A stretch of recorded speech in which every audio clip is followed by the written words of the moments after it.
moly, I'm sleepy. This today is to make sure that I don't fall asleep. Cause by golly, I'm about to fall asleep. Ooh.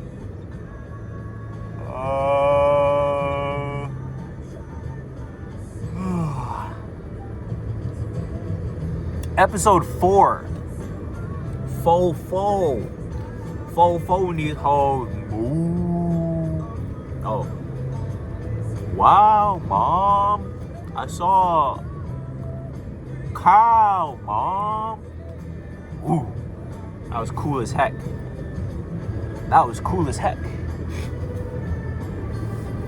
Anyways, I'm gonna check my notes really quick. So that, oh my gosh, I'm gonna have some raspberries on the way home. Oh, I should share some raspberries with you. I'm gonna share these raspberries with you because I think you would also like some. Whoosh.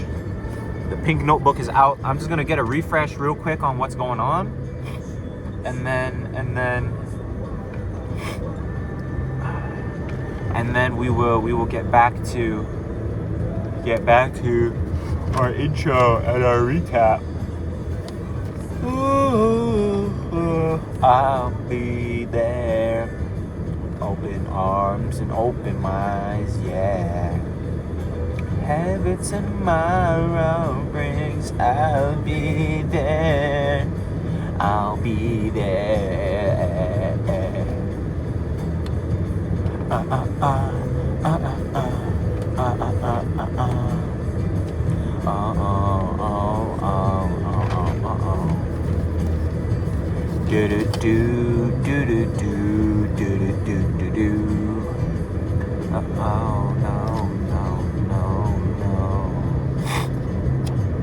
Okay.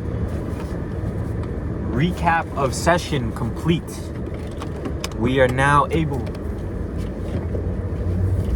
to begin our journey forth into the world. But first, a little bit about what happened today. Today's session, video number 4. We got 3 rules as always. It took us a long time to get to that intro, but we got 3 rules as always. Guess what they are? You remember the rules? Rule number 1, this is a secret. This is a secret project, Mrs. Baby Girl. You don't suspect a thing. I'm playing you like a fiddle. You don't suspect a thing because I'm playing you like a fiddle, because this is going to be secret until I decide it's not secret. We're going to do as much as we can. We're going to do a big load drop so you get a whole bunch of body doubling, a whole bunch of video content to enjoy at your leisure. Hopefully we're looking for maybe 10 videos at one time. Or who knows? We'll see. We'll see. Rule number 2.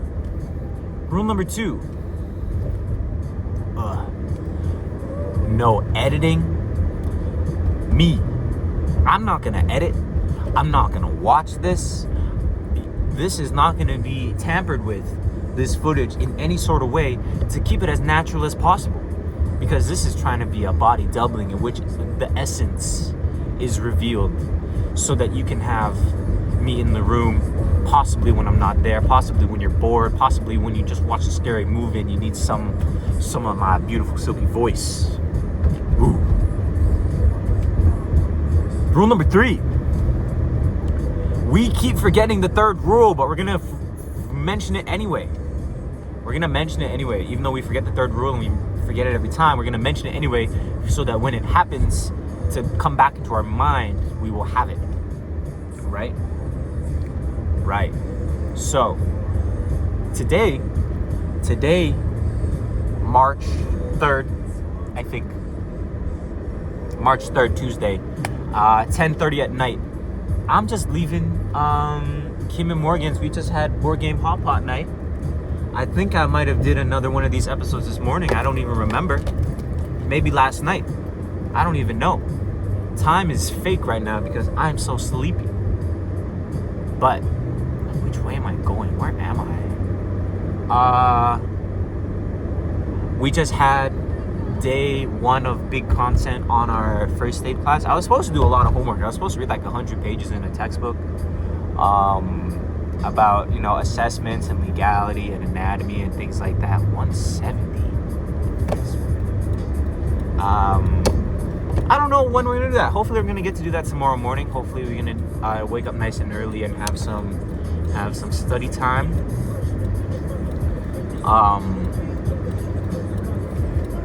But today we had learned about respiratory illnesses in their acute forms and how to recognize and how to treat them.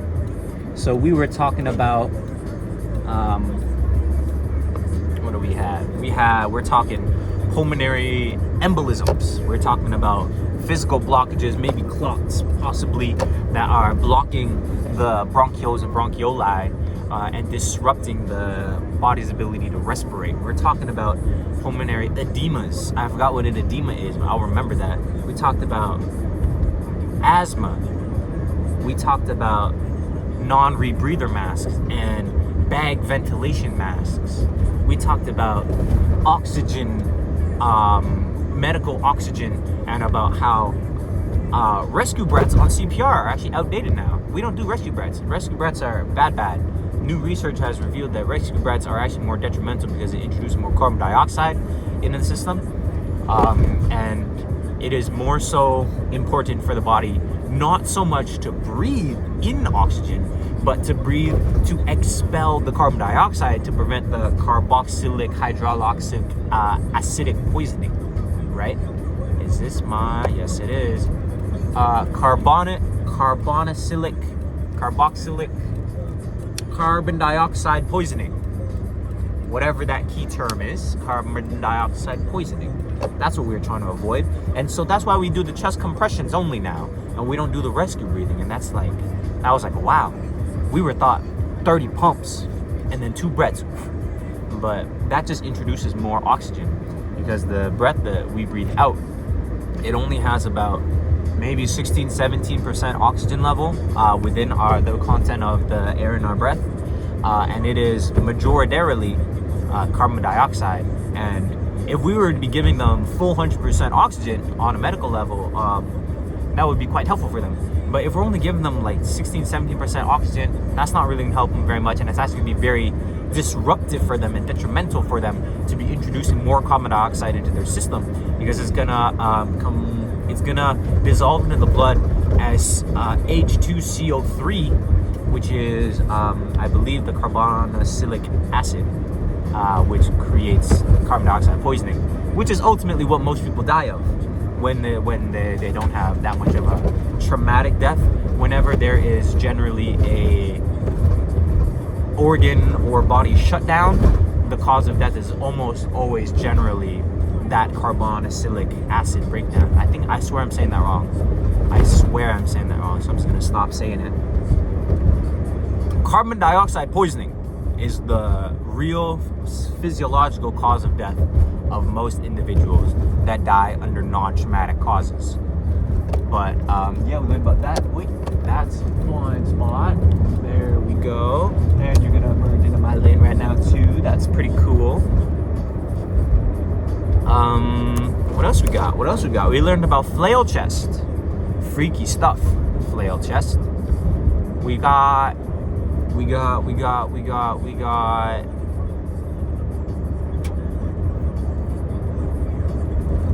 I think that's a lot of what we got today. We got a lot of anatomy, to be completely honest. We learned about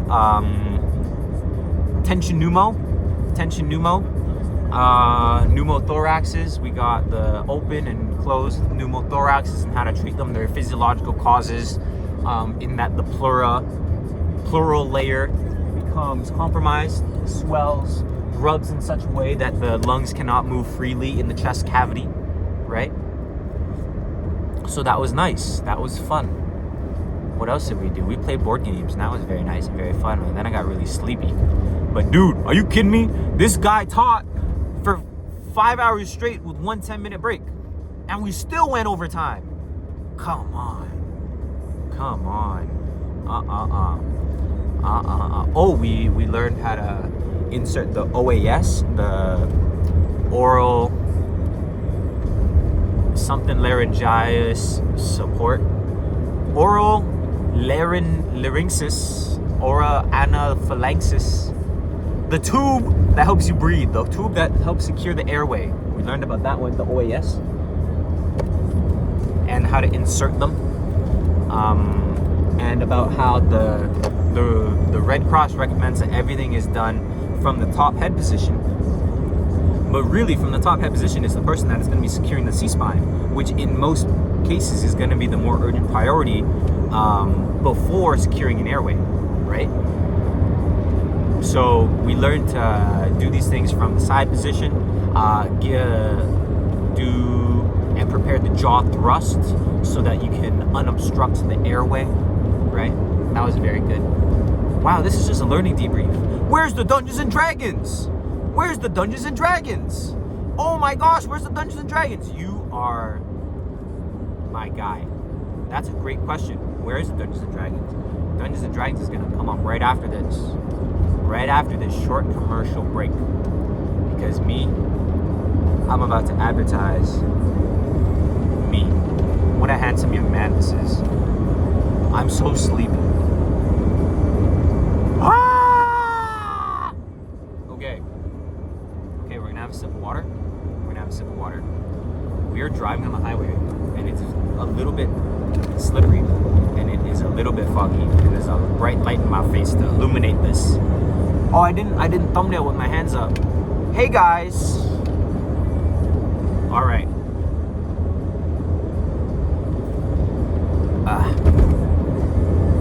Oh. Okay.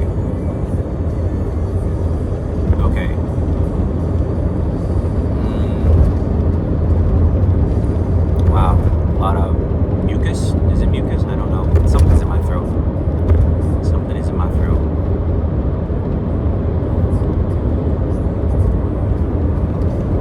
Okay.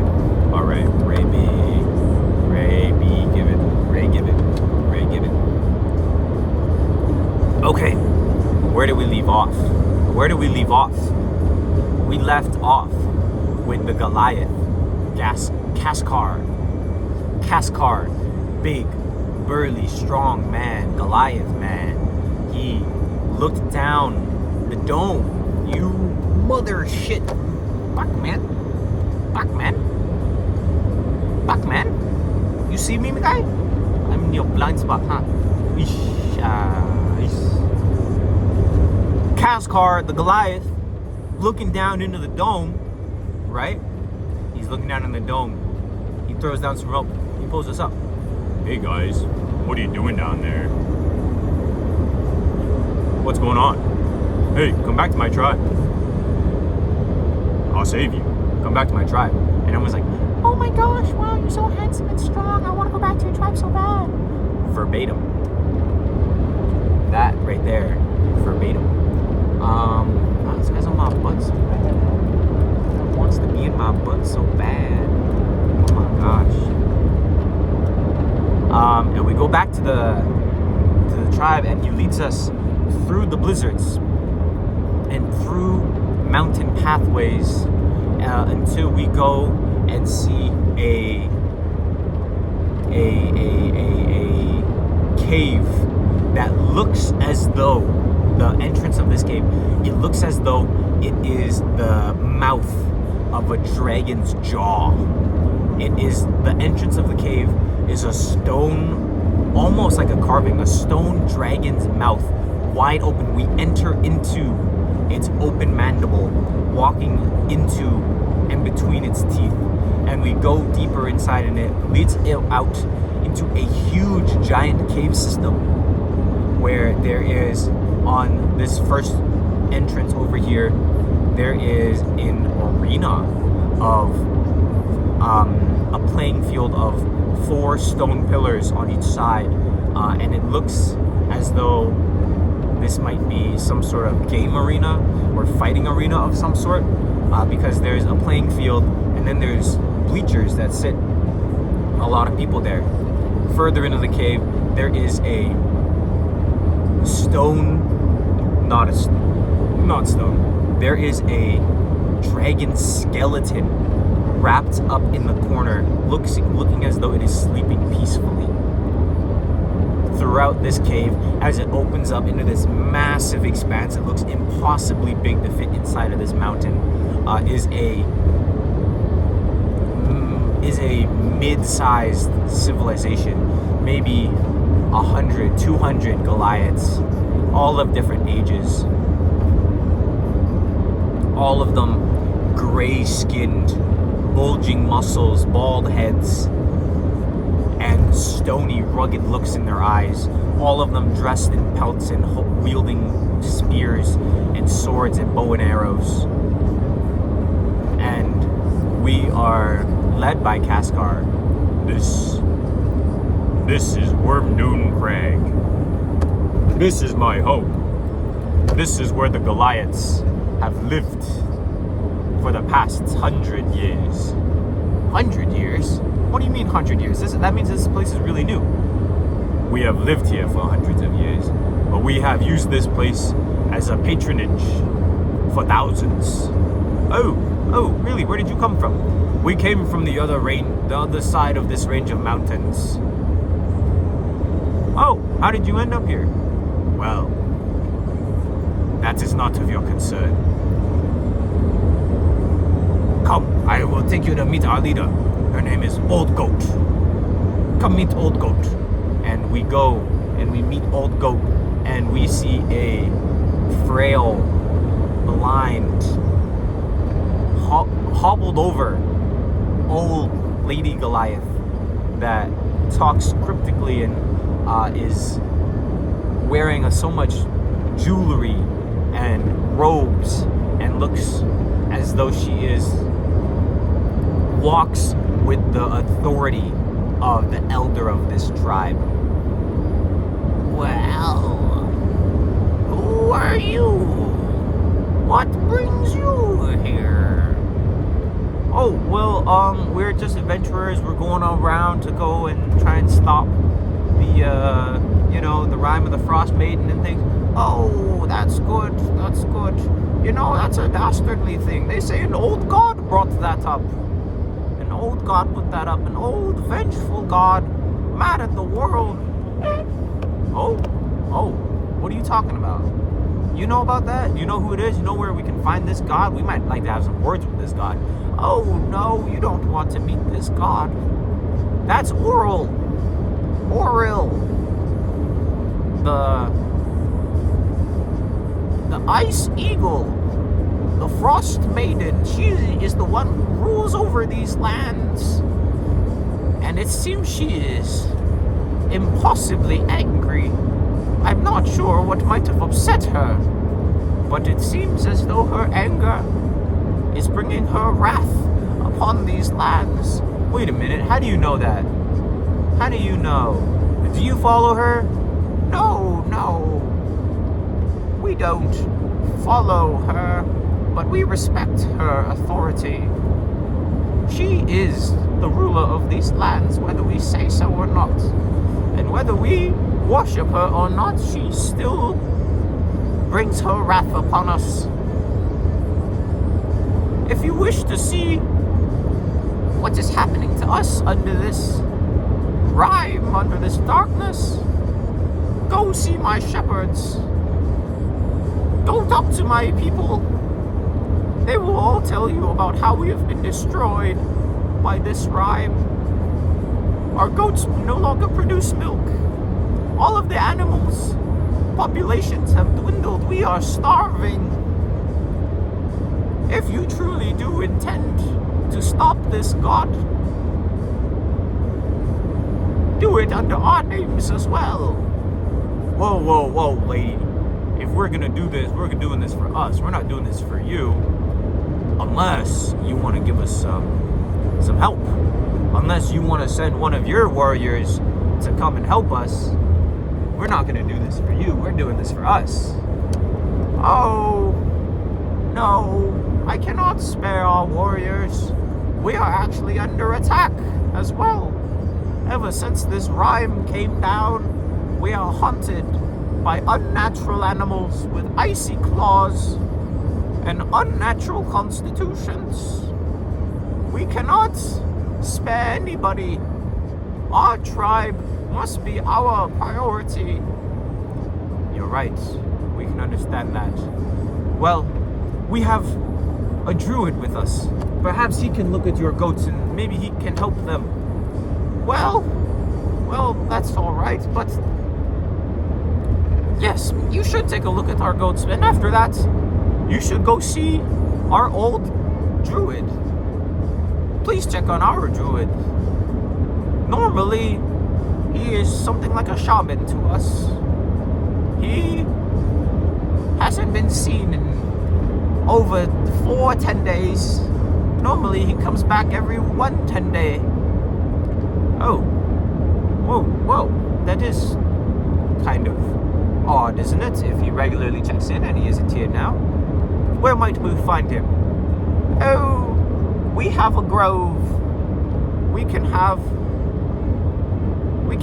Kaskar guide you. Kaskar, go and guide them to the Druid's Grove. It is a sacred place to us, you see. Please be careful there. Kaskar will go with you to make sure. But please, go after you've recovered yourselves. We welcome you. Though we do not have much, we offer what we have. For no one survives in these mountains alone. Oh, that is very nice of you, old goat. Thank you. And then we start looking around. Let's start looking around the place. We find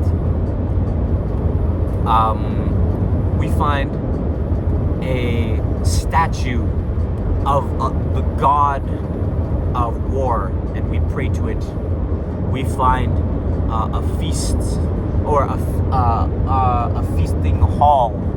We find some murals that describe a Goliath that has been exiled from the tribe. This Goliath had ventured too far from Wormdune Crag and had ventured and lived with the bears and had worn the pelt of a bear. And when he had come back from being out in the wild for so long, he would act strangely. He would be so irritable under every month or so. He would act out in anger, in unnatural frustration. He would be so hard to contain. He would be bursting with so much strength and so uncontrollable that they had banished him. And he now walks alone from the tribe. And this mural's last image is of this Goliath wearing the pelt of a bear, walking away alone into the mountains. We had also seen in Old Goat's room of elders, we had seen a hole in the ground in the cave, a hole in the ground. And Old Goat had told us, well, this is our Goliath's proving ground. This is the proving hole. Only the most worthy of Goliaths, well, no, not the most worthy, our young Goliaths, go through a rite of passage. Going down this hole, you must go in, face its challenges, and emerge standing. And only then will you be accepted as a true warrior of the Goliaths. And then Golkar, also a Goliath. Golkar, a Goliath that had grown up somewhere else and actually has very little connection to his Goliath roots. He goes in and he finds himself riding on top of a griffin, seeing skies all around him. He rides upon the mighty, wide, feathery back of a griffin, air blasting against him as this griffin is evading a wormling a young dragon. This griffin is flying back and forth, and Golkar is trying his hardest to hold on, but he can't. And he lets go, and he falls, and he falls, and he falls for what feels like eternity. And then he wakes up on the ground outside of the proving hole 3 hours later. Well, this Goliath may look like us, but he's not one of our warriors. And then Halivard, a human, tries to go in, and he faces the same challenge. He is finding himself riding upon a griffin, blasting through the air, weaving between clouds, dodging, and falling. Once again, falling for what feels like infinity, until he wakes up on the ground next to the proving hole. I'm not sure what you all seem to be wanting to prove here. You are outsiders. Sure, you might be accepted as one of us, as warriors if you complete this, but you will not be accepted by the tribe unless you are part of our community. So I would ask that you respect our traditions now. And unless you mean to stay here, please stop trying to prove yourselves. All right. Okay, so we'll just go over to this grove, find this druid guy, see what's going on with him, do a little welfare check, and then we'll come back. Thanks, old goat. You're the guy. Thanks, old goat. And with that, we are home. We are landing in the parking lot. What a story. It's only just getting started, baby. It is only just getting started. Oh my goodness.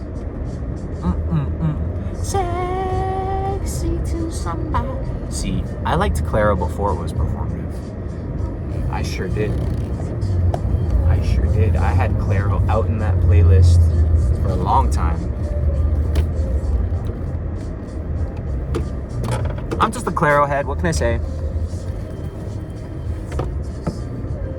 We've landed. MILF. I'm so sleepy. Oh.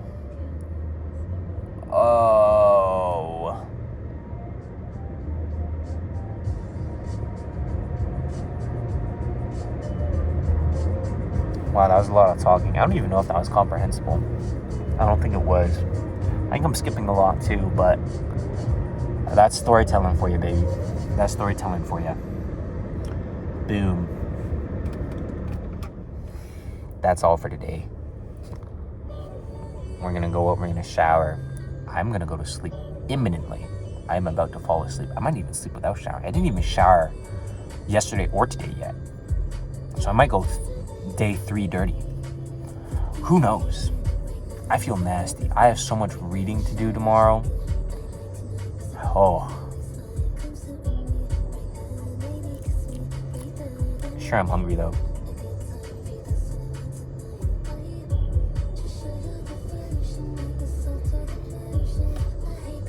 I can't even tell if you can hear this. Pink Panthers bumping. You see, I'm in there with the girlies. Hey, it's me. We've been talking twice all week.